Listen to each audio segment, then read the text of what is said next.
This is the Business of Biotech, and my guest today has seen many facets of it. He earned his MD at Harvard, did research fellowships at Howard Hughes and Stanford University, a residency at Stanford School of Medicine. He's since been earning his pharmaceutical industry stripes at companies including Via Pharmaceuticals, where he was VP of Translational Medicine, Avir, where he was Chief Scientific Officer, Twist Bioscience, where he was SVP of Corporate Development and Business Strategy, and Araviv Biologics, where he was President and CEO and Chairman of the Board. He was also an adjunct clinical instructor at Stanford Hospital and Clinics and a venture partner at Bay City Capital. Today, Dr. Ray Tabibiazar is Managing Director at 526 Ventures and Chairman and CEO at SalioGen Therapeutics. For its part, SalioGen is in the early stages of advancing a new category of genetic medicine it calls gene coding, which aims to add a genomic code to turn on, turn off, or modify the function of newer existing genes associated with a broad swath of inherited diseases. Dr. Tabibiazar, thanks for coming on the show. Thank you for having me. It's my pleasure. It's going to be a fun conversation because in our pre-show banter, I learned a little bit about Dr. Tabibiazar that I've got to ask him about, and I'd like him to share a bit with our audience. It started with the name. So I asked, as all good hosts would do, I asked for the proper pronunciation of the name Tabibiazar. And Dr. Tabibiazar, you told me. So it's correct. It's Tabibiazar, and Tabibi means doctor, and Azar means fire. And this is actually a name that my father chose for himself when he was a military officer in Iran, and his original last name was Ben Israel, and clearly a Jewish name would not really do well in the Iranian military, so he picked his name as Tabibiazar. Tabibi being a doctor and Azar being fire, and the reason he did that is because. Well, because the reason he did that, first of all, you're going to tell us the real reason, but the first reason he did that is because it sounds badass. Probably. But as surgeons during those days, they didn't have autoclave or sterilizer. So what they would do, they would take their surgical tools, put it into a little metal container, and then put ethanol, alcohol, and then light it up, and that's how he would sterilize his surgical tools. So that would be fire. So doctor with fire. So yeah. That's how I came up with the name. It's super cool. So your father was a physician. My father was a physician, the only physician in his family, and he practiced medicine until he came to the U.S. Yeah. Now, so you told me before the show that you're Persian. Is that correct? Yeah. So I was born in Iran, but I actually grew up in Israel. So and before coming to the U.S., I lived in Israel. So there was a 10-year hiatus between Iran when I was 12 until I came to the U.S. and that's my formative years actually were in Israel. Mm-hmm. And then I came to U.S. to go to college and then medical school. Yeah.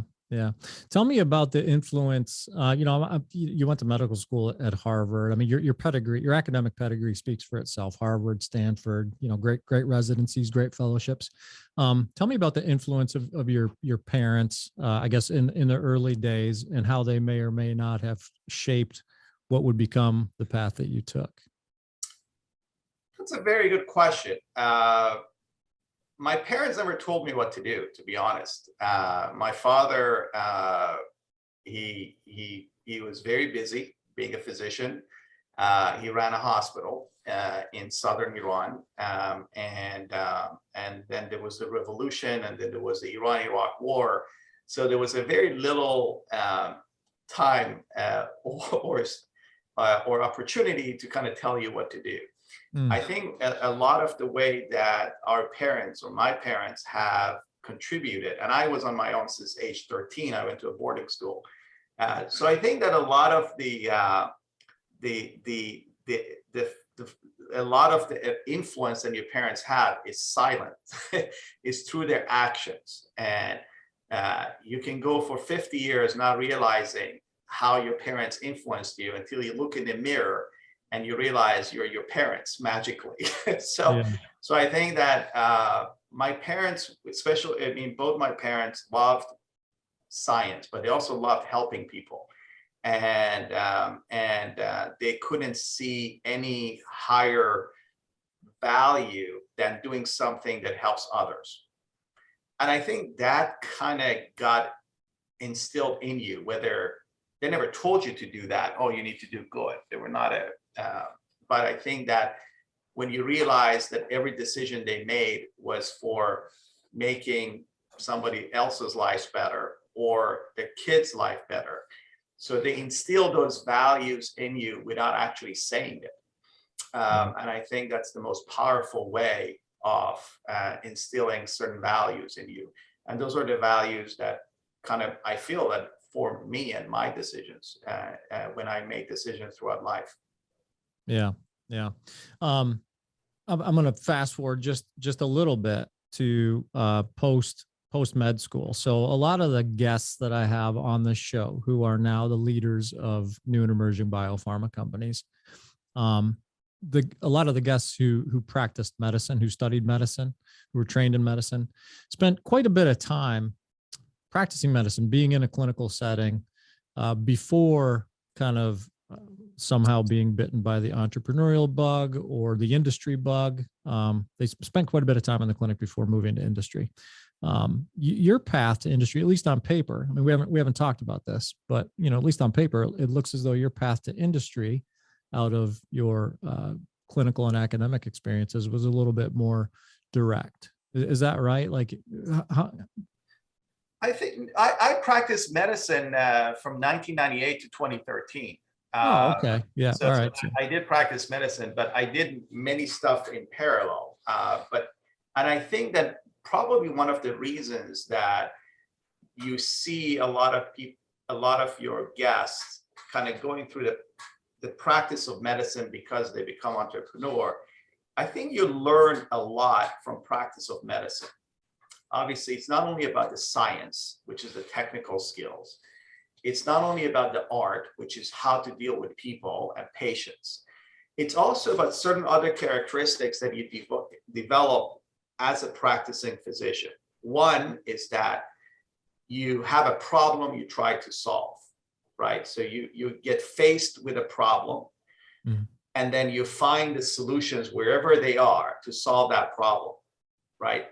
So usually as a technology person, you make an invention and then you find for solutions, right? So, hey, I made this invention. I have this textile. I have this thing. Where can I go apply it? Physicians by nature, the other way around.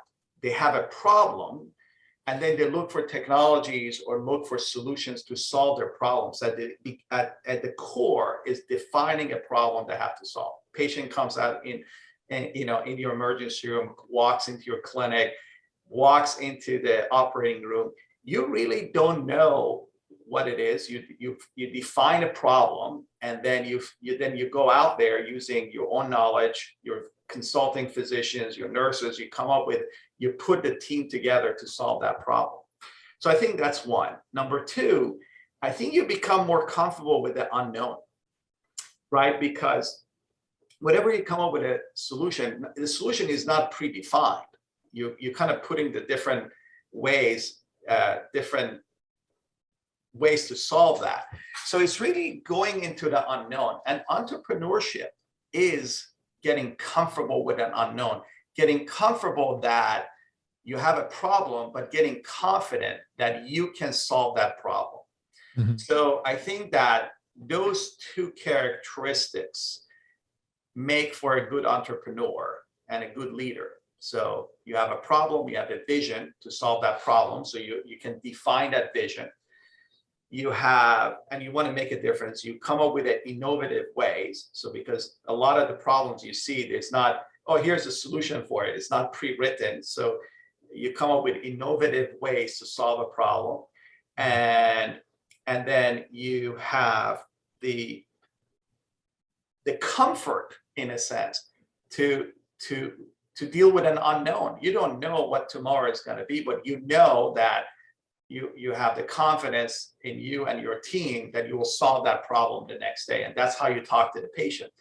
Yeah. I don't know what's going on with you today, but I will figure it out. I will do the tests. I will talk to the other doctors as need be. We will figure it out together. So it's that comfort, and that allows you to lead other people, because not everybody knows that you'll have the solution, but you kind of corralling the morale of the patient, the other physicians, the nurses, to say, we'll figure it out. And most of the time you do. So you're building that confidence. So after a few years of practicing medicine, I think some of your CEOs that you've talked to, prior guests, I think that's the comfort that they have. Yeah. And then the third issue is that I think that physicians develop a diverse background that enables them to do that, to kind of lead and solve the problems. So in a sense, they're multidisciplinary. What do I mean by that? No physician can make a diagnosis solely by talking to a person, or solely by looking at the test, the lab results, or solely looking at the chest X-ray.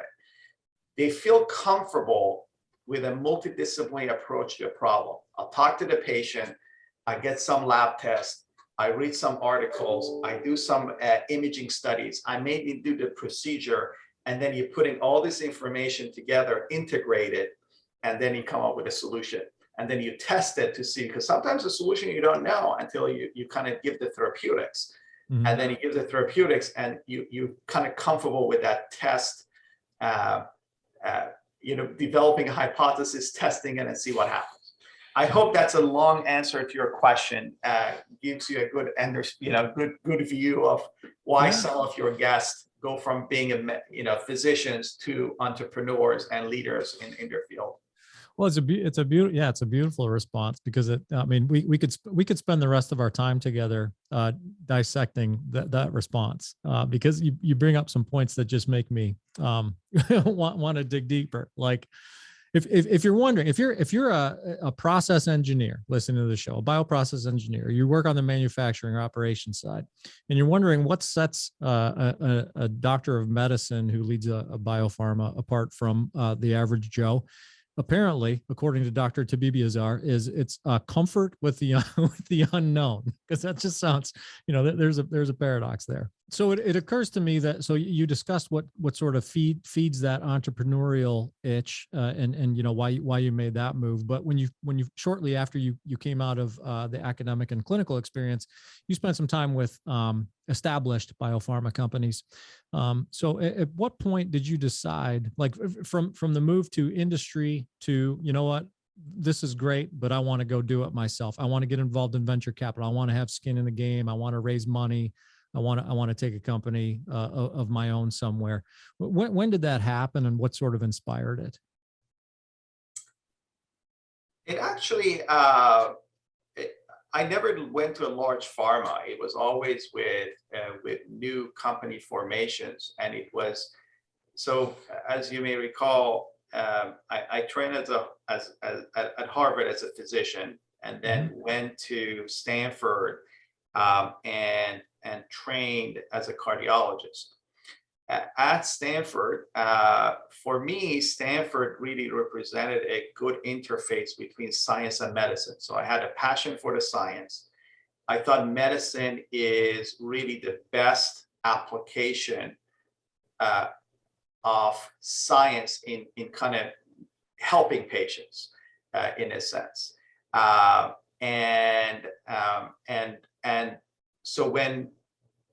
So during that time as a cardiologist, I had a passion to understanding what is the underlying drivers of cardiovascular disease. So I had a science background. So it's like, so that's how I slowly became more and more involved in molecular cardiology. And through my experiences in our lab, focusing on understanding the underlying mechanisms of cardiovascular disease, the molecular underpinning of vascular disease, and the underlying genetic drivers of cardiovascular disease. That's how I was introduced slowly into the biotech industry. And as we spoke earlier, I had a problem. My problem is that I wanted to understand what the underlying drivers of cardiovascular disease are and how to treat it. So through that, I started collaborating with different existing biopharmaceutical companies. At that time, it was Agilent, and through that, we made a lot of discoveries in our lab. And initially, we started licensing some of those discoveries. And after 2 or 3 of these collaborations and licensing, we thought about what about we spinning out this company and we control the path forward. Because sometimes when you license something, you kind of lose control over the fate of that discovery. You kind of like you're handing it off to somebody else and somebody else moves it forward. Right. So that transition was about, well, we did it 2 or 3 times. Now we want to spin out a company, control our fate and control the development, because we had very specific ways we wanted to understand the answers and apply it. So that, I think that's how it kind of slowly transitioned into, academic exercise, licensing, and then creating new companies. So that's how I ended up being kind of moving into entrepreneurial path. And during that time period, before you knew it, you became trilingual. So you understood science, you understood medicine, and now you spoke finance. So you speak 3 languages. So I think that as an entrepreneur, what I learned, and that's how I applied it to the next ventures, is that you really had to have a vision of making a difference and have a passion for innovation. And then, as I mentioned, you had to feel comfortable with the unknown, that you can solve the problems. And then along the way, have the diverse background and multidisciplinary approach that I described to you to be able to advance your vision. So I think that it's kind of evolved gradually. I never woke up, it was never my, I didn't have a long time childhood dream to wake up and be an entrepreneur. And I never woke up one day and say, today I'm going to be an entrepreneur. I think it's kind of gradually kind of evolved in that way. Yeah. Yeah. You mentioned the diversity of your experiences. Another thing that jumps out at me is the diversity of the molecules and therapeutic types, I guess, modalities that you've worked with over the course of your career. I see, obviously practicing medicine. I see small molecule, I see diagnostics, gene synthesis. It's a very diverse, I guess, collection of experiences. Is there, I don't know that you could maybe look back and say, well, there was strategy there that led me to where I am today. But is there some sort of a common string across those experiences that have kind of built up to where you are today? Well, I have 2 answers for you on that one. There's a short answer. The short answer is yes, that it was the passion for the science and the medicine, defining a problem, and then using those pieces of the puzzle. It doesn't matter where the solution comes from. I think that kind of I think the common string is really also the cross-section of innovation of science, technology, and medicine. Apply innovative science to medicine. I think that's the cross-section. But as I mentioned, it was about defining a problem. And then sometimes innovation happens when you have a multidisciplinary approach where you don't have a preset solution. So then you get the tools wherever you can get them, because again, you never know where the solution comes from. And part of it probably was my training. I mean, as a cardiologist, for example, there's no one set of therapeutic modality. You use small molecules, you use large molecules, you use diagnostics, you use procedures, you do procedures. So I think it's a comfort that you're driven by solving a problem, not driven by the specific technology that allows you to do that. So then if you have a problem, the physiology doesn't change, but the technology moves really fast. So if I, for example, 30 years ago, got really excited about doing Northern blots to do RNA, Look, every 5 years is advanced. Then you had microarrays. After microarrays, you have RNA-seq. Now you have chips. I mean, so in a sense, the problem is what you have to focus on, and then solution comes in as technology evolves. So I think that that's part of the answer. But the other answer is that the long answer is that, especially when you do the Dr. Phil session here, I think the long answer is that it takes me back. Like, why did I do all this stuff? Like, why even I went to cardiology? I think it brings me back to the lecture that Dean Hunter, the Dean of Medical School at Harvard, gave on the first day. He said that he looked at all of us and said he reminded us that you guys are all here because you love science and you love patients. You want to do something good. And you guys are all like pluripotent stem cells, have many different ways to differentiate and contribute to the field of medicine. He said, but some of you guys would like to avoid this differentiation. You just want to continue doing everything and resist that differentiation, and would want to try to stay as a pluripotent stem cell as long as you can. I guess I'm one of those guys that I try to resist the differentiation and remain a pluripotent stem cell. When you're striving to excel in a new arena, the best guides are the ones already doing it well. The Business of Biotech brings those voices forward to help new and emerging biopharmas turn their innovations, like mRNA and cell and gene therapies, into clinical realities. Tune in and subscribe for insights on hiring, regulatory, and other need-to-know topics for biopharma leaders. The podcast is brought to you in collaboration with Cytiva. Check out their resources at cytiva.com/emerging biotech. That's CYTIVA.com/emerging biotech. Yeah. That's a good way to put it. Yeah, definitely in terms that our audience can relate to. So I want to give you an opportunity to tell us the SalioGen story. I feel like we could sit here and talk, sort of philosophical inspiration and paths to biopharma leadership all morning long. But I want to learn about SalioGen, because all of this kind of at this point in your career kind of culminates with your I don't know. You don't call yourself a founder, but you've been with SalioGen since it launched in 2020. Tell us the origin story there, and then we'll get into what SalioGen's trying to do. First of all, I think your earlier questions are very relevant, because to better understand the story of SalioGen, the background is very relevant. So SalioGen is a Boston-based biotechnology company that is pioneering a new category of genetic medicine to transform the treatment paradigm of patients with inherited diseases. And we're calling the technology gene coding. And our mission is to really being able to treat all inherited disorders, both rare and common. The story starts where Dr. Higgins and I, Joe Higgins and I, started a company because we wanted to solve a problem. And we had an idea about how to do it about 2 years ago, as we were thinking about the future of genetic medicine. Mm-hmm.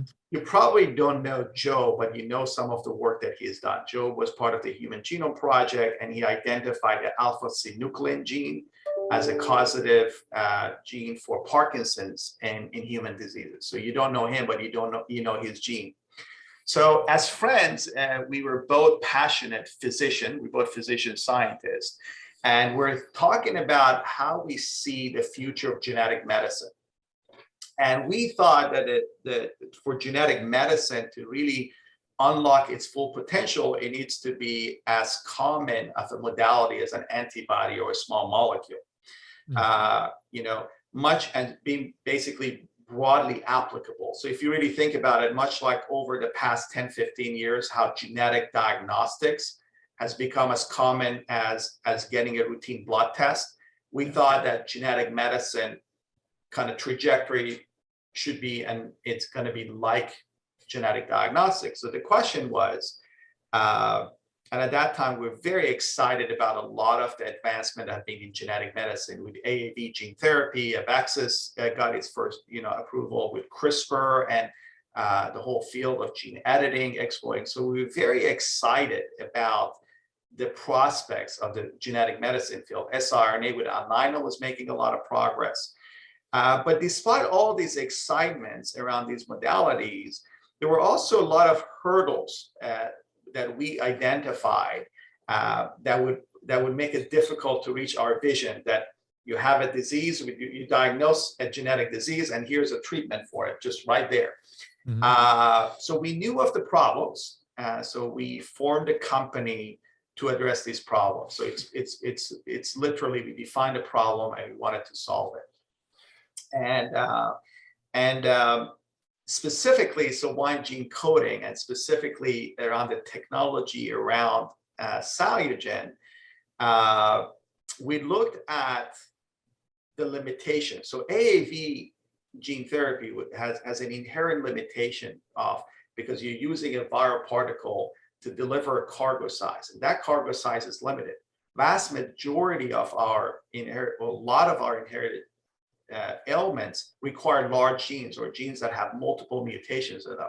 So AAV, while addressing a specific area, it couldn't be broadly applicable. It's also immunogenic. So if you needed to give somebody the second dose, it would be, you kind of reject the virus. So you're kind of rejecting that cargo. With gene editing, again, it's very, very exciting. But all gene editing tools require nucleases. And they're like genetic scissors that cuts the DNA. And so we felt that these double strand breaks that scissors cause may not be broadly applicable to common diseases. Also, a lot of the genetic diseases have lots of mutations in them, and you can't go in and edit, in a sense, every letter in the word. Sometimes you just need to put a whole paragraph in because the edits are so many of them that you just limit yourself to a very subset of patients, or you're just required to put a whole paragraph. So we identified a lot of the hurdles, but we didn't have a solution. So we were stuck. So we looked we asked ourselves, well, how does evolution do that? How is our genes in a mammalian genome was put together? There are lots of genes and they're very big. So how is the evolution do it to the first place? And that's how we kind of looked into the biology of mobile genetic elements and the enzymes that move that genetic information around.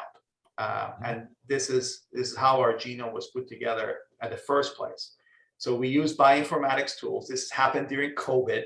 We didn't have a lot of wet labs, so we did a lot of bioinformatics.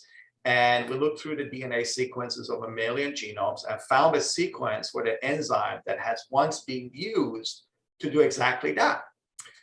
So we took that enzyme sequence, we engineered it in a few different ways. So we came up with a whole slew of different variants of that enzyme we call SalioJ. So it's a mammalian enzyme. And to our knowledge, it is the first and only, we're the first and only company that uses a mammalian enzyme for manipulating the genome, inserting large pieces of DNA into the genome. And this enzyme kind of became the backbone of our gene coding platform. So that's the history of, defining a problem, not having a readily available solution, trusting ourselves that, like any other problem, we can solve it by asking the right questions. Well, did evolution solve it somehow? And then going there, looking for it and finding kind of the tool and building the tool, many tools now in the tool shed that form the company. Does that give you a good background of how your earlier questions were actually relevant even to SalioGen?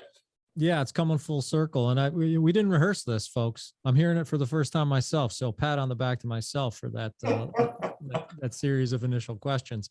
But it sounds to me, correct me if I'm wrong here. I want to try to. So it sounds a lot of biopharma companies, biotherapeutic, cell and gene or otherwise, come at it like we're gonna develop a solution to a specific indication. It sounds to me like, at least in the early days for SalioGen, this was a more horizontal approach, and I feel like that's playing out in terms of your early stated kind of preclinical pipeline.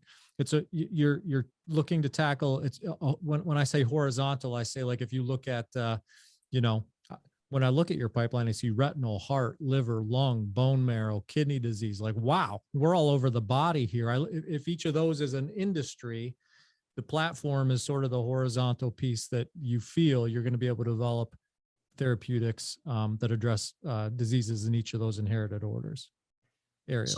So look, with gene coding, you have what is gene coding is putting a new genetic code into the genome that can add, delete, and modify function of any other gene. Mm-hmm. So the potential is enormous. You can do anything, right? Because you put a new genetic code into the genome, and that allows you to do lots of different things and a lot of other diseases. But the question is, how do you pursue some of these indications? How do you prioritize these indications? Mm-hmm. And it's a natural question. Like I said, in any other, this is why I want to make sure I understand sort of that genetic coding, I guess, the theory, like the broad applicability of the theory behind what you're doing. Because in any other situation, if I'm talking with a company that's developing, monoclonal antibodies or, ADCs, and they tell me, we're going to go after the heart, the liver, the lungs, the bone marrow, and the kidneys. I'm going to say, okay, how? You're a brand new company. You've been around for 2 years. You probably have a handful of people, very, very good people, I'm sure, but a handful of people. How are you possibly going to muster the resources to do that? So that's why I wanted to get my mind around like a full understanding. Yeah. So let me answer that. Let me answer that in two parts. Part number one, how do you even prioritize those indications? You have a long list of indications that you can pursue. How do you prioritize them? Mm-hmm. And then once you prioritize, how you execute on them. So the strategy and the tactical aspect of it. So I'll try to answer those two. So the way you strategize is by having patients first. So what do I mean by that? So all those indications, you ask the following question.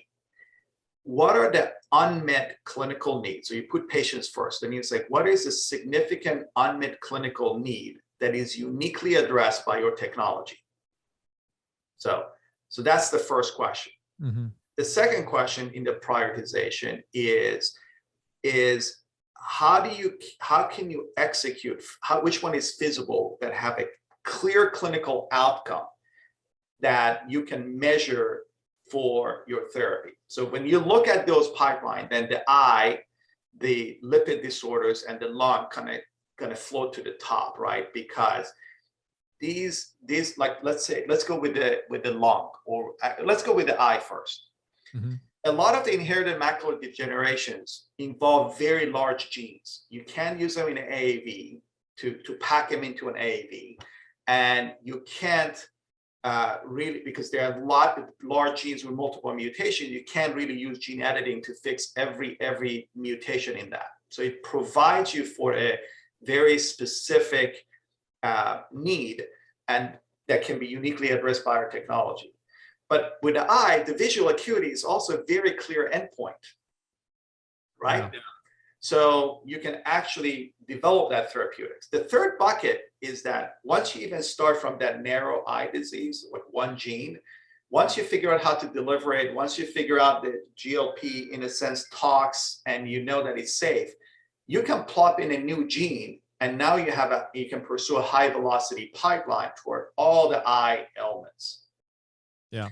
So that's what drives the prioritization of, yes, you have a long list of indications that you can pursue, like the cardiac, like the kidney, the lung, the eye. But you do it in a methodical fashion. You put a high priority and you move down as you're developing your platform. Now, physically, tactically, how do you do it? You're a small company. Remember, you're a physician. You have a patient. You have a problem. How do you solve that problem? You may not be able to do it only within your company. So how do you do it? So and again, keep the problem. If you have patient-centric, you say, I need to solve this problem, which is developing a therapeutic for a patient. I have the priority, so I have the strategy. How do I implement it? How do I execute on it? How do I operationalize it? So we do that with, in a sense, both internal and external, Mhm.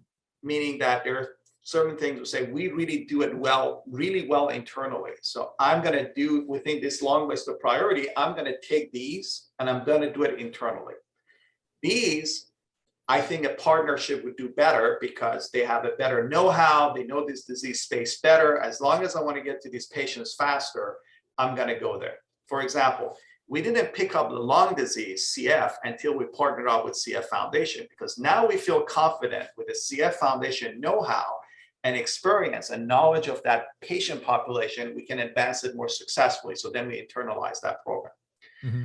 Now, internally, how do you do that? Because let's say you have 4 or 5 programs. How do you do that in practice? So the way we're doing it, we create a matrix organization. What does that mean, a matrix organization? We created a group, core functions, centers of excellence, for example, for tech ops, manufacturing, regulatory, clinical. So these provide support throughout the different verticals. And the verticals are the eye, the liver, the lung. So you can see there's a matrix. Yeah. There's a lot of advantage to create a matrix like that. One, unlike a lot of small companies that are hierarchical, we say like basically it flows down. So you're creating a big distance between the top guy and the bottom. Throughout that, you lose communication. You lose importance. Mm-hmm. You lose that fire in people's belly. We're a small company. Small companies, the reason people go to a small company because they have a fire in their belly. So when you put too much distance and they become cog in the wheel, they lose that fire, and you become 20%. You have a lot of turnover in your people. Right. When you create a matrix, it's no longer a branch. It's a matrix. It's a web. Everybody interfaces with everybody. Everybody's working with each other. It de-risks everybody's work, because if one vertical doesn't work, you have 2 other verticals to working. People working on centers of excellence, these core functions and the verticals, and they can move around. It keeps the fire in the belly. It helps operationalize, and most importantly, it makes it scalable. So I can do many programs as our vision wants us to pursue. Does that answer your question? So it sure does. Yeah. 2 buckets. Yeah, it's an excellent illustration of the corporate structure there. You know, I like it. It definitely answers the question. I'm curious. I'm going to ask you to put your forward-looking goggles on now. You know, kind of look into the crystal ball a little bit. When you get to the point where you're taking potentially multiple of these candidates or these programs into human trials and even beyond, give us a sense for what the manufacturer. So right now, the company, you know, the way I envision it, the way you're describing it, it's very much kind of IP intellect based, right? Like you said, during COVID, you did a lot of bioinformatics. There's a lot of thought, a lot of thought power going into the development of the company and setting up the foundation for what you're doing. There's going to come a point where, you know, you're going to have to produce a product, perhaps multiple products, for testing and distribution and going into clinical trials. Is that like with the inherited diseases that you intend to pursue? Does that remain relatively small scale even as you approach and reach commercial status, or are there indications here where you're going to have like a significant manufacturing footprint, and what might that look like? Just give us some sense for that. We actually building our own manufacturing capabilities. If you really think about the gene coding platform itself, it has 3 components: DNA, RNA, and lipid nanoparticles. Mm-hmm. We are not using large biologicals, you know, like antibody when you have, you know, this steel container, 2,000 liters or 10,000 liters. So we feel that we, even as a small company, can build our own internal manufacturing capabilities. So for the near term, for going into the clinic, we're using a hybrid model, meaning that, you know, initially we're using a mix of CDMOs, external manufacturing, externalizing some of that, just much like what I described with the pipeline. And we complemented with our own internal capabilities. And as the company grows, we're building more of our internal capabilities and relying less on the CDMO. So it's a hybrid approach that we're currently taking on. I think putting the looking at the crystal ball 5 to 10 years from now, I think we want to control our own fate by building our own manufacturing capabilities. And I don't think it requires, I think that's something that basically we should be able to handle. Mm-hmm. And we're building that infrastructure as we speak. Awesome. Yeah. Well, so a couple more questions. I know you've got to run, and so do I. Yeah. But just a couple more questions to wrap things up here, and dovetailing with what you just said. Your anticipation of building your own manufacturing facility. It appears as though, at least in the early part of the year, you guys are heading into 2022 horns down and well heeled with some nice funding. You kicked off the year with $115 million Series B. So I just wanted to pick your brain a little bit on the behind the scenes effort for that fundraising effort. What went into making that happen, as from your perspective as CEO of the company, and what you intend to do with that funding. Yeah, so I think that the strategy that we had for the financing is that we wanted to attract very sophisticated and long-term investors, but we also wanted, beside the traditional institutional investors, we really wanted patient-centric foundations related to some of the disease-specific areas that we were interested in. So we're very fortunate to be able to attract very sophisticated investors. So Craig Gordon from Gordon MD led the round. We brought in Tiro, Fidelity, D1, Symbiosis, and a slew of other investors, Epic Capital. But we also brought in a lot, aside from these sophisticated long-term investors, because you're starting a new field of genetic medicine. You're going to go through ups and downs. So you want investors that have a steady hand on the wheel along with you, so that they can understand that it's a long-term, lots of ups and downs. So they have their season. But also, we're very fortunate to be able to bring the Cystic Fibrosis Foundation and Foundation for Fighting Blindness, because that also brings that patient-centric culture to our company. And interestingly, if you look at our board of directors, 4 out of the 5 board members are physicians, and that sets the culture, the patient-centric culture of the company. So, and we've been very fortunate, and in the past 12 months, we raised, almost a little bit over $135 million. And we'll be using that capital to obviously advance our pipeline, building our platform, but most importantly, build the team. And you may have seen some of our team members. I mentioned Joe Higgins, who is the Chief Scientific Officer, who obviously one of the scientific co-founders. But we also brought in really experienced and seasoned management like Nancy Craig. Nancy Craig is luminary in the field of mobile genetic element. So we have a lot of know-how that comes with Nancy to the company. We also brought in Dr. Sandeep Nima, who is a veteran Pfizer. He was involved with novel biotherapeutics development, including most recently with the COVID vaccine development. So he brings a lot of practical knowledge of developing a drug. We balanced the science with a strong business side. So Sung Yu is coming from PBM Capital as our Chief Business Officer. So we're building very strong science and a business within the company. But we know that we can't have everything in the company as management. We know that the board has, obviously we're reporting to the board. So we also strengthen our kind of mentors through an executive advisory board that we put together. So that's where we brought in John Maraganore, the previous CEO of Alnylam. He has done a novel new category of genetic medicine, so we can share some of his scars. Mark McClellan, the ex-FDA commissioner. Again, why bringing an ex-FDA commissioner into a small new company? Well, it's a new category of genetic medicine. We have to interface with the FDA very closely. So having somebody that mentors us, within the company as executive advisor is very helpful. And we also brought in Andrew Lowe as our advisor, and he's an economist from MIT. Why is that? Is because the question you ask about pipeline, how do you prioritize? So Andrew Lowe is really a world expert about putting, I mean, we can do a lot of stuff intuitively, but how do you put some quantitative data around it?